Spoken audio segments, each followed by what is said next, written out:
I call it Ashley's room because the sun comes in the morning, and I have Ashley's ashes there, and I have all his precious stuff. I get peace in that room because I feel like in my dark times that he's still with me.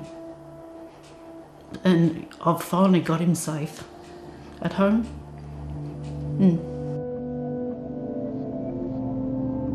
It's said that when a parent dies, you lose the past, but when your child dies, you lose the future.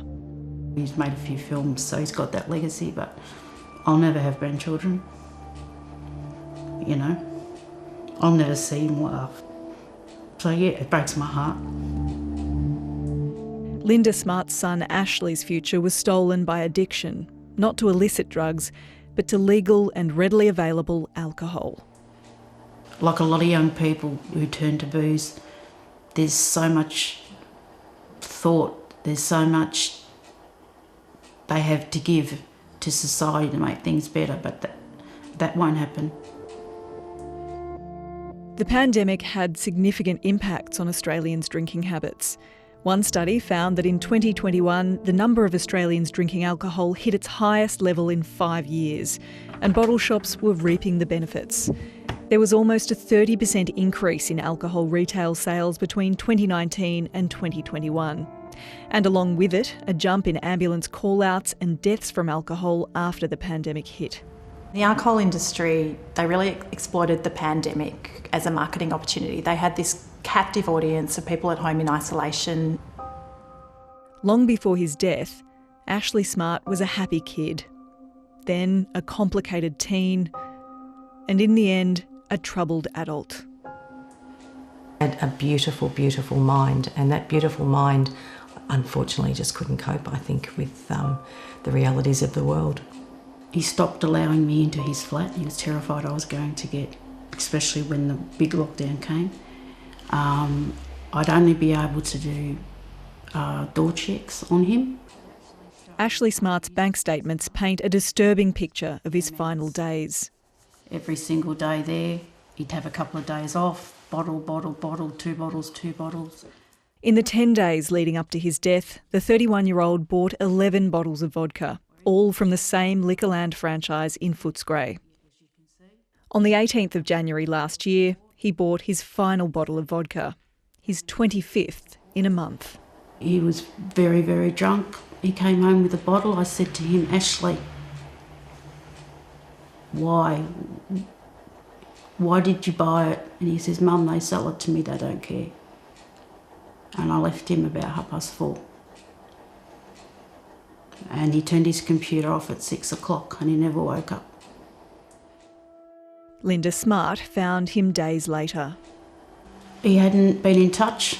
I was worried. I had my father's funeral on the Thursday, and on the Friday morning I rushed to Ashley's place because I was worried, and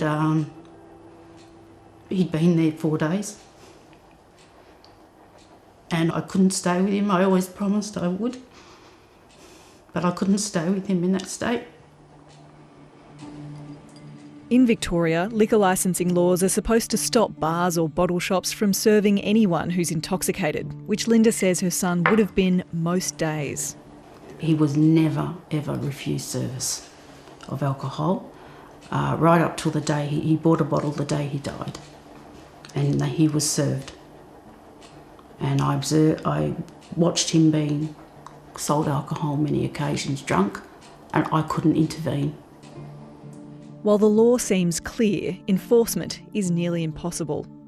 The Victorian Gambling and Casino Control Commission told Linda that in order to reach the burden of proof, it's best practice for one of its inspectors to witness the intoxicated person being served. A huge hurdle with fewer than 50 inspectors monitoring tens of thousands of venues. We need the regulator to be much better resourced, much more funding, and an increase in that manpower. We also need more meaningful sanctions, a real risk that someone who supplies alcohol to someone who is intoxicated might lose their licence or might have their licence suspended.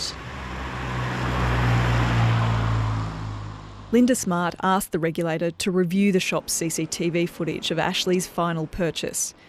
The investigator who reviewed it said he didn't look drunk, although the footage didn't have sound. He said he'd recommend to the Commission that a change to the law should be considered to include selling alcohol to people with substance abuse issues, who he described as the most vulnerable people in the liquor space. At the moment, there's nothing to stop anyone from selling alcohol to an alcoholic. We think that legislation should introduce a duty of care so that a licensee has to take reasonable steps to prevent harm to its customers. The regulator told 7:30 it was unable to establish a breach of the Act on the available evidence. Liquorland said it was unable to comment on individual cases but was committed to the responsible service of alcohol. In a statement, Victoria's Liquor Regulation Minister, Melissa Horne, said the government had introduced strong reforms to reduce alcohol-related harm.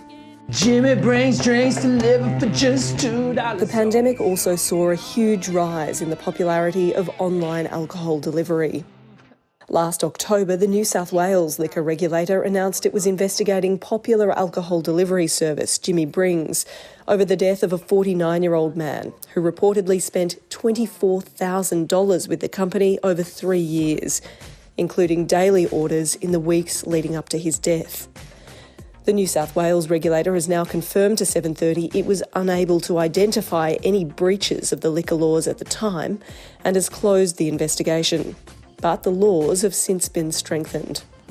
We need sensible controls. Things like a mandatory delay between order and delivery that stops that sort of really impulsive alcohol purchase.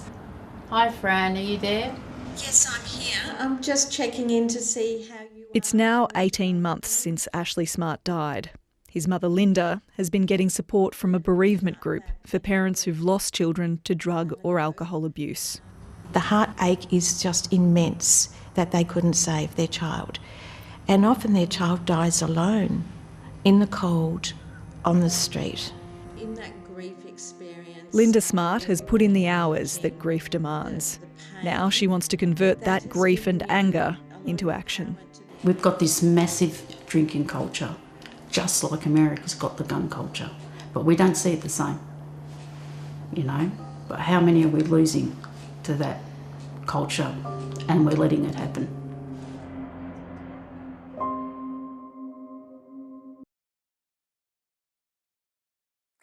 Hi, I'm Lee Sales. Thanks for watching this story. If you'd like to watch more of 7:30's stories, they are on the left of your screen.